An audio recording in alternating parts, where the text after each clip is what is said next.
ও মাসি কি রান্না করছো আজকে আমার জন্য? দেখ না, তুই তো বললি যে বিরিয়ানি খাবি। হ্যাঁ, তো তোর জন্য বিরিয়ানি রান্না করছি।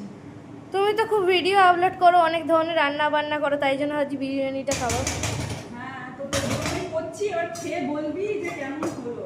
আমি যেরকম ভাবে করি, মানে আমরা সাধারণত পোলাওয়ের মতো করে বিরিয়ানিটা করি, তো আজকে যেরকম ভাবে। ঠিক আছে, এতদিন সব বন্ধুরা ভিডিওতে দেখতো, আমি আজকে খেয়ে টেস্ট করে জানাবো। হ্যাঁ, আজকে খেয়ে তুই বলবি যে কেমন হয়েছে। রোজ তো তোর মেশো বলে, হ্যাঁ। আজকে তোর জন্য করছি, আজকে তুমি যেটা বলবি সেটাই হবে। মানে তুই যদি বলিস ভালো তো ভালো, আর তুই যদি বলিস খারাপ তো খারাপ, বুঝলি? ঠিক আছে, এই যে বিরিয়ানি প্রিপারেশন শুরু হয়ে গেছে।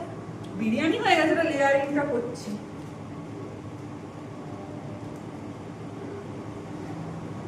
আজকে প্রপারলি যেরকম ভাবে হয় ওরকম ভাবেই করছি আর কি, লেয়ারিং করে করে।